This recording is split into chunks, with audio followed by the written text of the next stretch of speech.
A cartel is a form of cooperation between competitors through which competition between them is abolished or significantly reduced.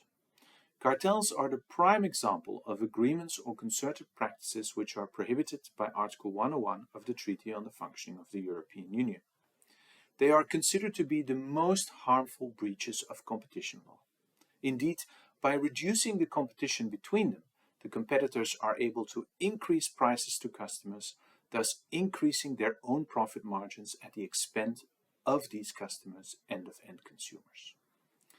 There is no closed list of cooperation between competitors or forms of cooperation between competitors that constitute cartels.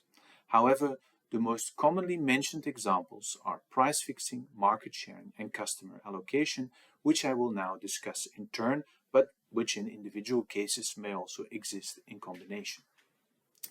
Price fixing occurs when two or more competitors coordinate their prices to customers.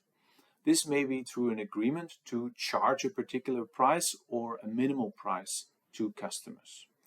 This may work when the products sold by the competitors are homogeneous. For example, producers of a bulk chemical agree to sell it for not less than 500 euros per ton.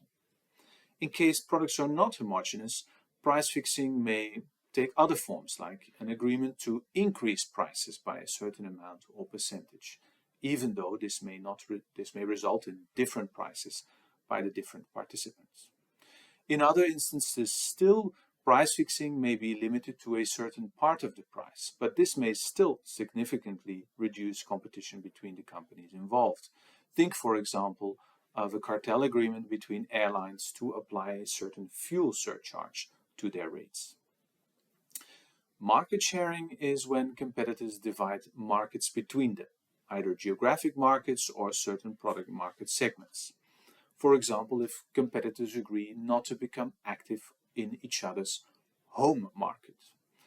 This happened when the European producers of power transformers agreed not to sell to customers in Japan, and in exchange the Japanese producers agreed not to sell to customers in Europe.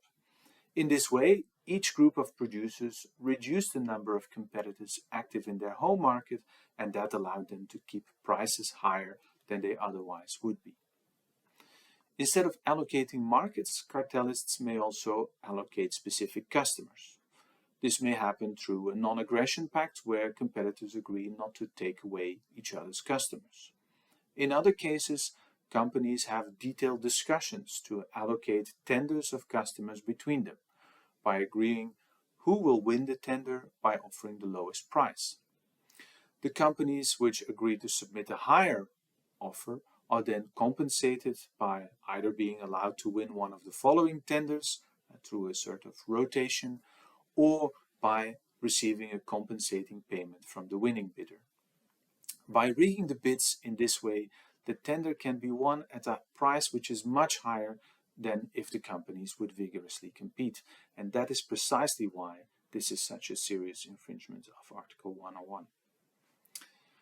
Cartel agreements are often supported through exchanges of commercial information, for example on prices that were offered to customers or that are going to be offered to customers, or on sale volumes or on other parameters of competition.